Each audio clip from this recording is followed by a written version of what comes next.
Fala turma, professor Samuel Dória, mais uma vez falando de matemática com vocês. E aí, tudo bem com vocês? Chegamos em nossa 14ª aula dessa maratona de estudos. Pois é, nessa 14ª aula nós temos um convidado especial que vai fazer uma participação em nossa aula. Nós convidamos o aluno Joaquim Neto, da Escola Jaime da Silveira Carvalho, para fazer uma participação especial em nossa aula, solucionando a questão proposta na aula anterior. Ele vai solucionar conosco aqui a primeira questão do desafio proposto na aula anterior. E aí, vamos iniciar a nossa aula de hoje? Lembrando que o nosso componente curricular é matemática. Essas aulas têm como público-alvo vocês, alunos do 6º ano. E que nessa aula de hoje nós vamos falar de segmentos de medidas. Na verdade, é uma revisão. Já falamos dos segmentos de medida nas aulas anteriores. Nós já vimos o ponto, a reta e o plano. Já vimos o que é um segmento de medida, o que é uma semi-reta e o que é uma reta. Então, na aula de hoje, nós iremos fazer uma revisão sobre esse objeto de conhecimento. E que o objetivo dessa aula é utilizar os conceitos de paralelismo, perpendicularismos na definição de polígonos. Ou seja, nós iremos escrever polígonos, nos polígonos nós iremos abordar essa ideia de paralelismo e perpendicularismo entre os segmentos que usamos para escrever esses polígonos. Então, o desafio proposto na aula anterior, que o aluno Joaquim Neto, da Escola Jaime da Silveira Carvalho, irá solucionar, é esse daqui. Acompanhe conosco as habilidades que Joaquim irá explorar. Depois você pode comparar as habilidades que você usou com as habilidades que Joaquim usou. E aí galera, meu nome é Joaquim Neto, sou da Escola Jaime da Silveira Carvalho e vim aqui responder o desafio proposto pelo professor Samuel Dória. Vamos responder juntos? O desafio da aula anterior foi: se um revendedor compra 50 smartphones a um valor de 700 cada, ele deverá pagar. Nós iremos utilizar para responder a multiplicação. Vamos colocar a multiplicação. Aí, quantos foram os smartphones? Está aqui 50 smartphones. Iremos colocar aqui 50. Multiplicando quanto? 700. 50 multiplicando 700. Então, aqui sempre vai ser 0 vezes 0, porque começamos da direita para a esquerda. É igual a 0. 0 vezes 0 é igual a 0. E 0 vezes 7.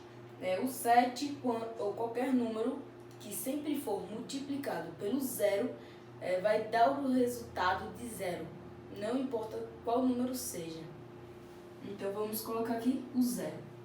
Agora, vamos da esquerda. 5 vezes 0 também é igual a 0. 5 vezes 0 igual a 0. 5 vezes 7 dá o total de 35. Aí, aqui nós iremos somar. 0, como aqui não tem nada, eu só coloco 0. 0 mais 0 também é igual a 0. 0 mais 0 é igual a 0. E aqui, 35 mais nenhum número, que é igual a 35 mil. Ou seja, ele pagou 35 mil pelos smartphones. Muito obrigada pela atenção. E aí, gente, vocês curtiram as habilidades que Joaquim Neto usou para solucionar esse desafio?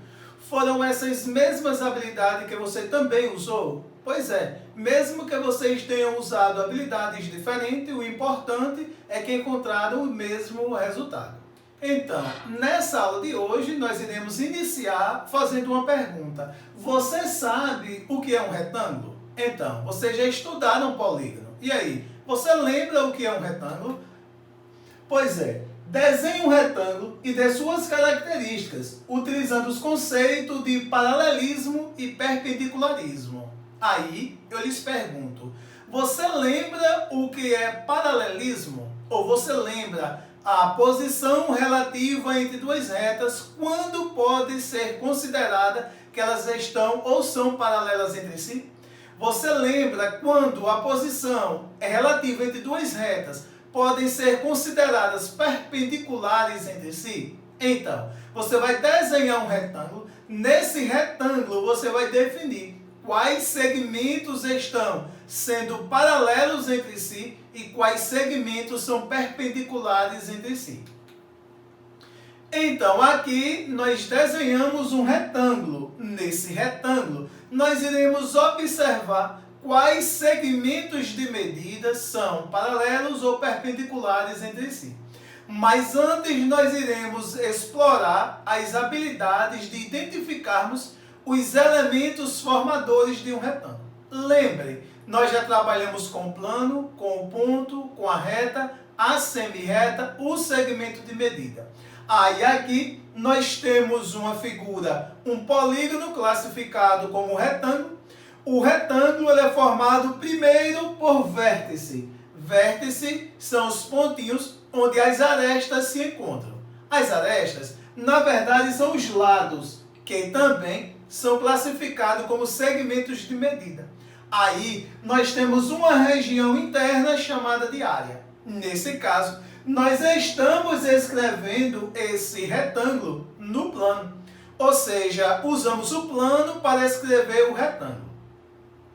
Usamos os vértices para escrever as arestas. Ou seja, é aqui nos vértices que as arestas se encontram.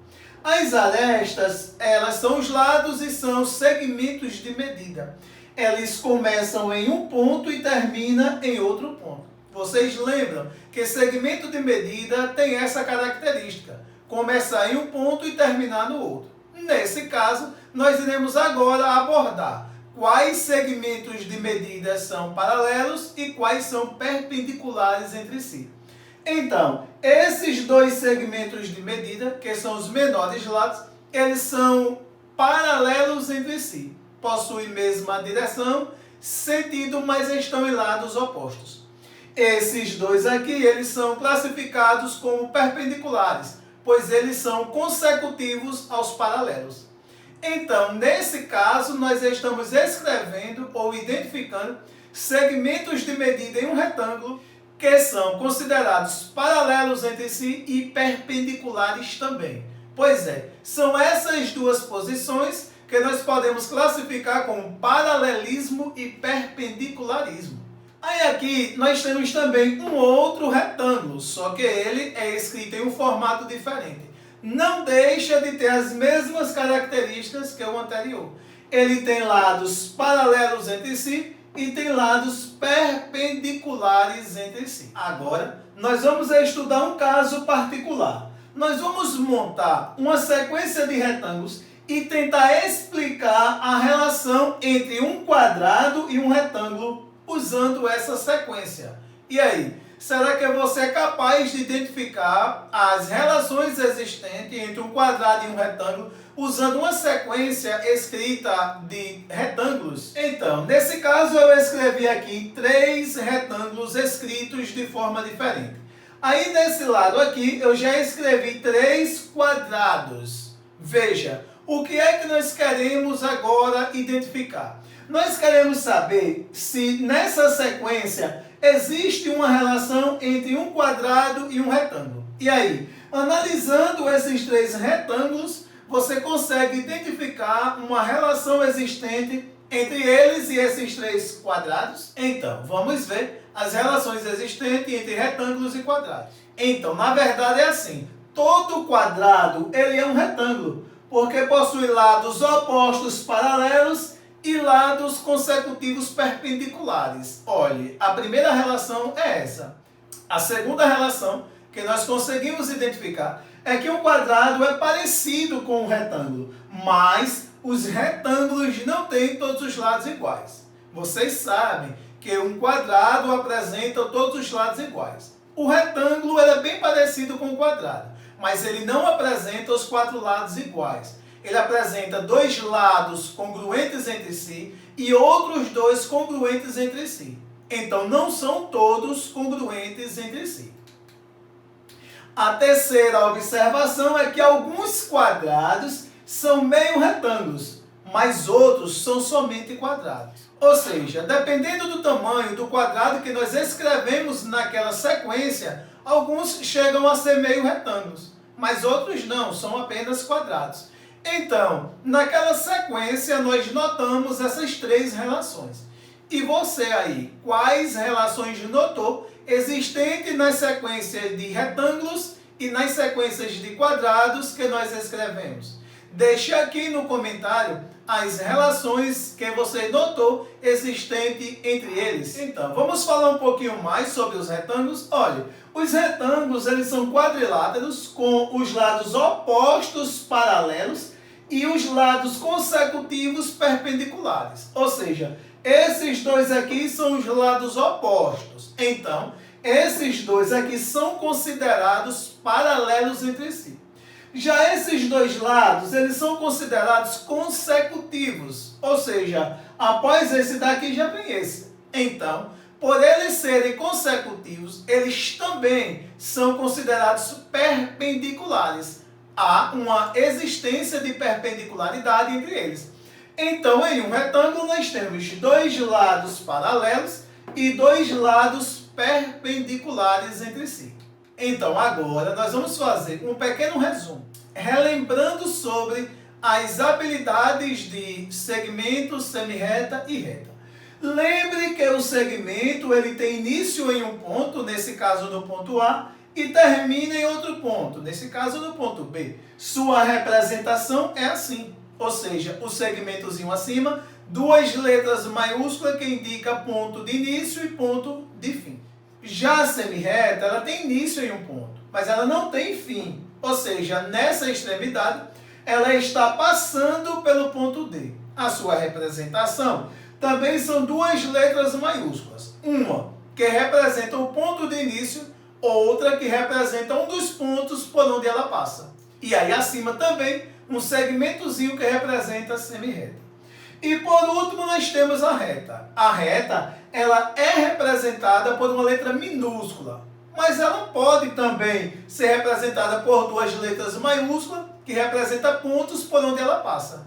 Nesse caso, e em todos os casos, as retas não têm início nem fim. Nesse caso, ela está dizendo que ela passa para a esquerda pelo ponto E e para a direita pelo ponto F. Então, gente, nós estamos vendo e relembrando as habilidades sobre segmento, semirreta e reta. Nossa aula de hoje fica por aqui. Não esqueça de solucionar o problema proposto lá no formulário.